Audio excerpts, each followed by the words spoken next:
السلام علیکم ناظرین، میں محمد اسلم حسین سیاست کے اس عالمی خبرنامے میں آپ سب کا استقبال کرتا ہوں۔ پیش ہے دنیا بھر سے آج کے اہم خبریں۔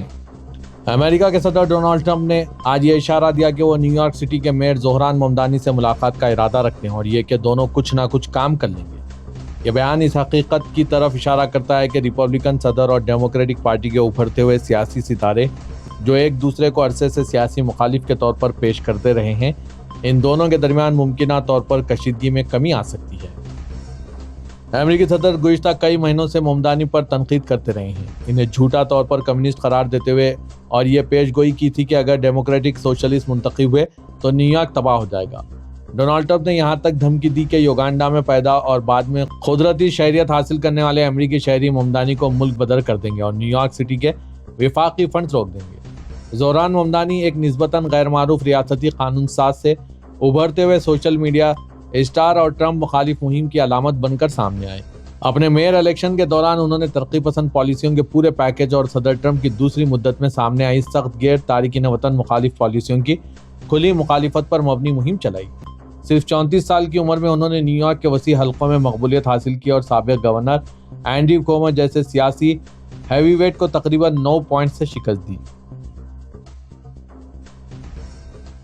امریکہ کی سابق خاتون اول مشال اوباما نے ایک بار پھر ملک میں جنس اور قیادت کے حوالے سے جاری مباحثے کو تازہ کر دیا ہے۔ انہوں نے واضح طور پر کہا ہے کہ امریکہ آج بھی کسی خاتون کو صدر منتخب کرنے کے لیے تیار نہیں ہے۔ یہ بیان انہوں نے اپنی نئی کتاب دی لک کی تشہیر کے دوران بروکلن اکیڈمی آف میوزک میں ایک تقریب سے خطاب کرتے ہوئے کیا ہے۔ مشال اوباما کی گفتگو کا ویڈیو بعد میں ان کے یوٹیوب چینل پر شیئر کیا گیا۔ 61 سالہ سابق خاتون اول نے اس دوران 2024 کے امریکی انتخابی نتائج کا حوالہ دیتے ہوئے کہا کہ ملک میں اب بھی خواتین قیادت کے خلاف مزاحمت موجود ہے۔ جیسے ہم نے گزشتہ انتخاب میں دیکھا، افسوس کہ ہم تیار نہیں ہیں۔ اسی لیے میں کہتی ہوں کہ مجھے صدر بننے کے بارے میں مت دیکھیں کیونکہ آپ لوگ جھوٹ بول رہے ہیں، آپ خواتین کے لیے تیار نہیں۔ مشال اوباما نے مزید کہا کہ کچھ مرد آج بھی خواتین کی قیادت قبول کرنے کو تیار نہیں۔ بنگلہ دیش کی سابق وزیر اعظم شیخ حسینہ واجد کو انٹرنیشنل کرائمز ٹریبونل نے موت کی سزا سنائی ہے۔ انہیں انسانیت کے خلاف جرائم کا مرتکب پایا گیا۔ سابق وزیر اعظم بنگلہ دیش شیخ حسینہ کے خلاف انسانیت کے خلاف جرائم اور قتل سمیت مجموعی طور پر 5 مقدمات زیر التوا تھے، جن پر 3 رکنی ٹریبونل نے 453 صفحات پر مشتمل فیصلہ سنایا۔ ٹریبونل نے انہیں مختلف مقدمات میں قصوروار قرار دیتے ہوئے موت کی سزا سنائی۔ ٹریبونل کی سربراہی جسٹس محمد غلام مرتضیٰ مجمدار کر رہے تھے۔ ITC جج کے مطابق یہ بہت بڑا معاملہ تھا، اس لیے 6 حصوں میں فیصلہ دیا گیا۔ ٹریبونل نے سابق وزیر اعظم بنگلہ دیش شیخ حسینہ، سابق وزیر داخلہ اسد الزماں خان کمال اور سابق inspector general of police Chaudhry Abdullah Mamoon کے خلاف جاری مقدمے میں اپنا فیصلہ سنایا۔ ان تینوں پر طلبہ کے مظاہروں کے دوران مبینہ طور پر انسانیت کے خلاف جرائم کا ارتکاب کرنے کا الزام ہے۔ استقاضہ نے عدالت سے تمام ملزمین کو زیادہ سے زیادہ سزا سنانے کا مطالبہ کیا۔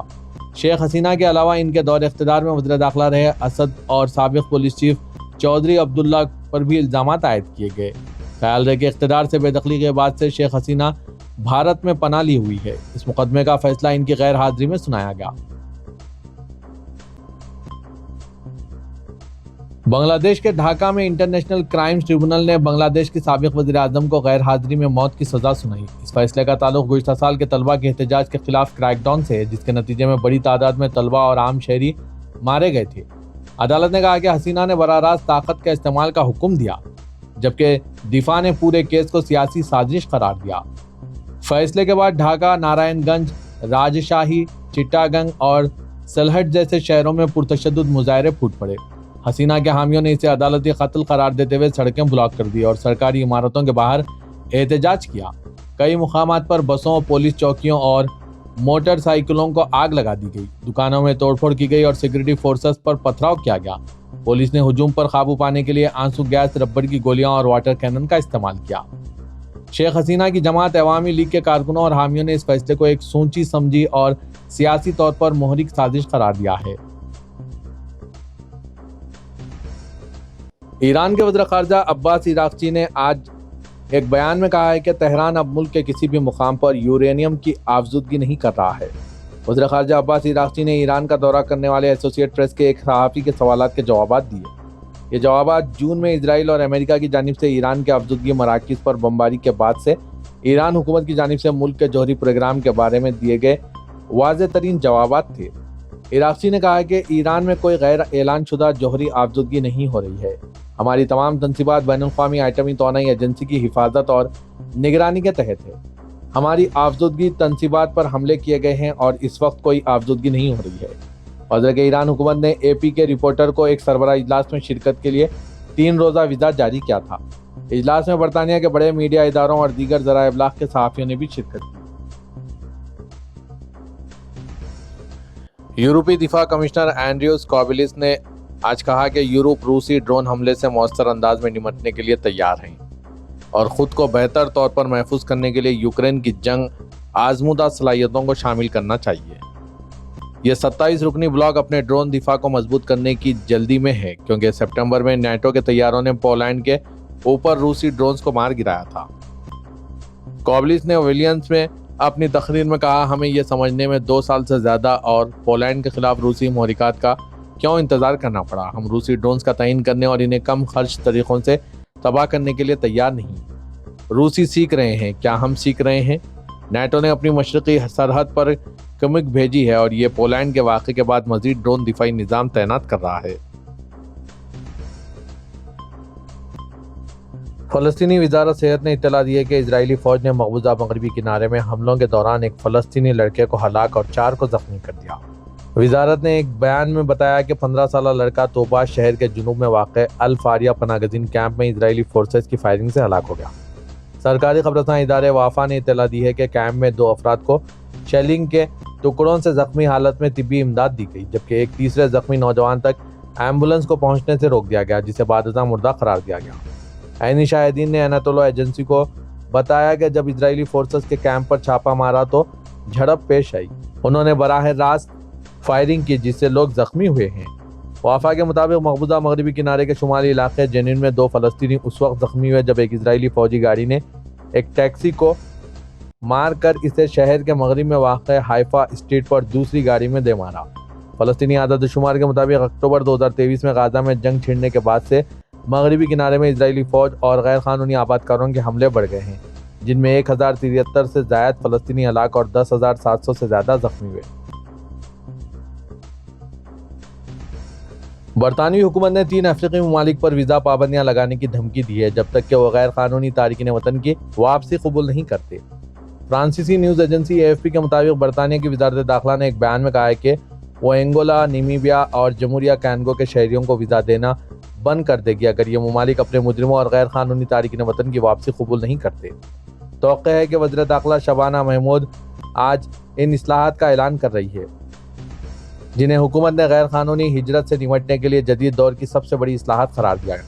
گزشتہ سال میں برطانیہ میں امیگریشن ایک انتہائی متنازع مسئلہ بن گیا ہے جس نے دائیں بازو کی جماعت ریفارم UK کی حمایت کو بڑھاوا دیا ہے۔ شبانہ محمود کے اقدامات کا مقصد فرانس سے چھوٹی کشتیوں کے ذریعے برطانیہ آئے پناہ گزینوں کو روکنا ہے، لیکن ان کو بڑے پیمانے پر ریفارم پارٹی سے عوامی حمایت واپس لینے کی کوشش کے طور پر دیکھا جا رہا ہے، جو مقبولیت کے سروے میں حکمران لیبر پارٹی سے آگے نکل گئی۔ وزارت داخلہ نے کہا کہ یہ 3 ممالک ناقابل قبول حد تک کم تعاون اور رکاوٹ ڈالنے والے واپسی کے عمل کی وجہ سے سزا کے سامنا کریں گے۔ ایمریٹس ایئر لائن نے آج $38 ارب مالیت کے 65 بوئنگ 777X طیاروں کے آرڈر دیے ہیں۔ خبررساں ادارے AFP کے مطابق دبئی ایئر شو کے پہلے ہی دن ایمریٹس کی جانب سے $38 ارب کا معاہدہ امریکی طیارہ ساز کمپنی پر اعتماد کا اظہار کیا۔ توقع کی جا رہی ہے کہ پہلے سے تاخیر کا شکار بوئنگ 777X طیاروں کی ڈیلیوری اب 2027 کی دوسری سہ ماہی سے شروع ہوگی۔ اس معاہدے میں جنرل الیکٹرک کے جن 9X 130 انجن بھی شامل ہیں۔ ایمریٹس ایئر لائن جو پہلے ہی بوئنگ 777 کی سب سے بڑی کسٹمر ہے، اس نے اب 270 بوئنگ X 777، 10 بوئنگ 777 فریٹر اور 35 بوئنگ 787 طیاروں کے آرڈر دیے۔ ایمریٹس گروپ کے چیئرمین اور چیف ایگزیکٹو شیخ احمد بن سعید آل مکتوم نے پریس کانفرنس سے خطاب کرتے ہوئے کہا کہ یہ ایک طویل المدتی کمٹمنٹ ہے جو لاکھوں ہائی ویلیو مینوفیکچرنگ نوکریوں کا سبب بنے گا۔ آج پیر کی الصبح مکہ مدینہ ہائی وے پر ایک ٹریفک حادثے میں تقریباً 45 ہندوستانی عمرہ زائرین جاں بحق ہو گئے۔ عرب نیوز کے مطابق یہ زائرین مکے میں اپنے عمرہ کے مناسک مکمل کرنے کے بعد بس کے ذریعے مدینہ جا رہے تھے جب یہ حادثہ پیش آیا۔ اطلاعات کے مطابق بس ڈرائیور نے گاڑی پر قابو کھو دیا اور بس ڈیزل سے بھرے ایک ٹینکر سے جا ٹکرائی۔ حادثے کے وقت کئی مسافر سو رہے تھے۔ ریسکیو ٹیموں کا کہنا ہے کہ بس مکمل طور پر آگ کی لپیٹ میں آ گئی، جس کے باعث فوت ہونے والے افراد کی شناخت میں شدید مشکلات پیش آئی۔ اطلاعات کے مطابق 3 افراد مقامی اسپتال میں تشویشناک حالت میں زیر علاج ہے۔ انڈین سفارت خانے کی جانب سے آج پیر کو جاری بیان میں کہا گیا کہ گزشتہ رات مدینے کے قریب عمرہ زائرین کی بس کے المناک حادثے کے پیش نظر جدہ میں انڈین قونصلیٹ میں کنٹرول روم قائم کر دیا گیا ہے۔ انڈین قونصل خانہ اور سفارت خانے کے حکام نے سعودی وزارت حج و عمرہ اور دیگر مقامی حکام سے رابطہ کیا اور امداد کے لیے جائے حادثے پر پہنچ گئے۔ ہندوستان کے وزیر اعظم نریندر مودی نے حادثے پر افسوس کا اظہار کرتے ہوئے کہا کہ مدینے میں پیش آئے اس حادثے پر انتہائی افسردہ ہوں، جس میں ہندوستان کے شہر حیدرآباد کے کچھ شہری متاثر ہوئے۔ میری دعائیں ان خاندانوں کے ساتھ ہیں جنہوں نے اپنے پیاروں کو کھو دیا۔ نریندر مودی نے کہا کہ ریاض میں ہمارا سفارت خانہ اور جدہ میں قونصلیٹ ہر ممکن مدد فراہم کر رہے ہیں۔ ہمارے حکام سعودی حکام کے ساتھ مسلسل رابطے میں ہیں۔ سعودی عرب میں موجود غیر ملکیوں کے لیے مملکت کام کرنے والے مقام سے کچھ بڑھ کر سامنے آئی ہے اور سعودی ویژن 2030 کے تحت تیزی سے ہو رہی تبدیلیوں کی بدولت انہیں گھر سے دور گھر کا ہی احساس ہوتا ہے۔ عرب نیوز نے مملکت میں رہنے والے امریکی شہریوں سے بات کی ہے جن کو لگتا ہے کہ وہ ایک اور گھر میں رہ رہے ہیں۔ وہ یہاں ملنے والی گرم جوشی، مہمان نوازی، تحفظ کے مضبوط احساس، معاشی موقع اور اعلیٰ معیار زندگی کو سراہتے ہیں۔ ریڈ سی گلوبل کے چیف ایگزیکٹو آفیسر جان پیگنو، جن کو حال ہی میں سعودی عرب کی شہریت دی گئی ہے، محسوس کرتے ہیں کہ یہ اقدام نہ صرف ایک ذاتی پہچان ہے بلکہ ویژن 2030 کے تحت مملکت کی تبدیلی کے سفر میں ایک علامتی سنگ میل بھی ہے۔ انہوں نے عرب نیوز کے حالات حاضرہ کے پروگرام فرینکل اسپیکنگ میں گفتگو کرتے ہوئے کہا کہ مجھے سعودی شہریت ملنے پر فخر ہے اور میں شاہ سلمان اور ولی عہد محمد بن سلمان کا شکر گزار ہوں کہ انہوں نے مجھے یہ اعزاز بخشا ہے۔